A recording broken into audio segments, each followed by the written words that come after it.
Kementerian Dalam Negeri KDN melarang penanaman pokok ketum secara komersial di negara ini merupakan keputusan tepat kerana mendahulukan kepentingan rakyat. Menurut Menteri Besar Perlis Datuk Seri Azlan Man, beliau menyambut baik larangan tersebut yang turut melegakan keresahan masyarakat di negeri ini. Saya menyambut baik dan sebenarnya menyokong kenyataan yang telah dilakukan oleh Yang Amat Berhormat Timbalan Perdana Menteri berhubung dengan pengharaman penanaman pokok ketum bukan saja di Perlis tapi di seluruh Malaysia. Saya rasa this is the decision in the right direction lah. Ya, suatu keputusan yang tepat kerana masalah yang perlu kita hadapi, yang perlu kita tangani ialah masalah sekarang, iaitu masalah penagihan, penyalahgunaan dan penagihan daun ketum yang melampau dan serius di kalangan masyarakat, bukan saja di kalangan orang dewasa tetapi juga di kalangan kanak-kanak. Saya ingatkan umur 12 tahun, 7 tahun pun saya dah dengar cerita kemarin. 7 tahun dah menagih daun ketum. Beliau mengulas perkara berkenaan selepas menyempurnakan perasmian Hari Koperasi Negara 2016 peringkat negeri di Taman Rekreasi Tasik Melati. Sebelum itu, Timbalan Perdana Menteri Datuk Seri Dr. Ahmad Zahid Hamidi berkata kerajaan memutuskan tidak mengizinkan pokok ketum ditanam secara komersial, diedarkan dan digunakan kerana keburukannya lebih banyak. Kenyataan tersebut adalah susulan cadangan pengerusi pihak berkuasa Kemajuan Pekebun Kecil Perusahaan Getah Risda, Datuk Zahidi Zainul Abidin, agar ketum dapat ditanam bagi tujuan eksport dalam usaha membantu pendapatan pekebun kecil. Ianya ekoran terdapat permintaan ketum dari syarikat farmasi di Eropah dan Amerika Syarikat bagi dijadikan alternatif kepada ubatan moden kerana negara kita mampu menghasilkan daun ketum yang bernilai tinggi. Bank Rakyat menjalin kerjasama dengan Majlis Perbandaran KANGA MPK menerusi perkongsian peningkatan perkhidmatan pelanggan ke arah menawarkan produk yang lebih inovatif dalam usaha meraih manfaat dan prestasi yang lebih baik.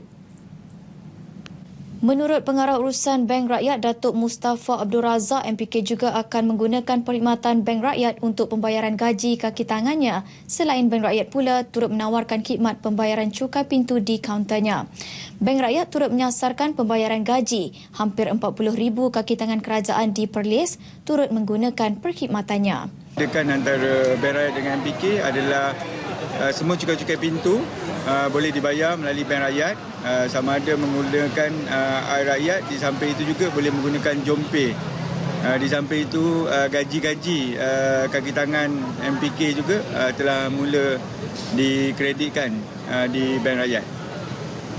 Beliau ditemui pemberita pada Majlis Perasmian Bangunan Bank Rakyat KANGA yang disempurnakan Raja Perlis, Tuanku Syed Sirajuddin Putra Jamalul Lail. Turut berangkat Raja Perempuan Perlis, Tengku Fauziah Tengku Abdul Rashid serta Raja Muda Perlis, Tuanku Syed Faizuddin Putra Jamalul Lail dan Raja Pemuda Perlis, Tuanku Hajah Lalatul Syahrin Akasha Khalil. Pada majlis itu juga, pengerusi Bank Rakyat Tan Sri Datuk Sri Abdul Aziz Zainal turut menyerahkan RM312,605 zakat perniagaan Bank Rakyat kepada Tuanku Raja Perlis untuk Majlis Agama Islam dan Adat Istiadat Melayu Perlis MAIPS. Sudah pun berpencen tapi itu bukanlah penamat kerjaya anda. Bahkan ada yang menjadikan status berpencen sebagai titik permulaan untuk lebih berjaya. Bagi Dr. Bidin Yatim, setelah berpencen sebagai pensyarah di Universiti Awam, bukanlah masa untuknya berehat. Sebaliknya, beliau semakin aktif dalam bidang pertanian yang digemarinya sejak bangku sekolah lagi. Hobi tersebut telah mendesaknya untuk menceburi bidang berkenaan dengan lebih serius. Beliau kini telah mengusahakan hampir 17 ekar ladang harum manis selain turut mengusahakan kolam ikan ternakan.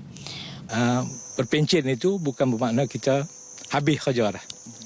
Masih banyak lagi benda-benda yang kita boleh buat bagi meningkatkan ekonomi keluarga dan juga untuk ekonomi masyarakat sebenarnya. Jadi saya berharap dengan usaha saya ini akan dicontohi bukan saja oleh anak beranak saya tapi juga oleh jiran, tetangga yang lain supaya dia, kalau seorang bekas pensyarah boleh buat benda ini, mengapa tidak mereka yang mempunyai masa yang banyak? Jadi sepatutnya mereka boleh buat jugalah.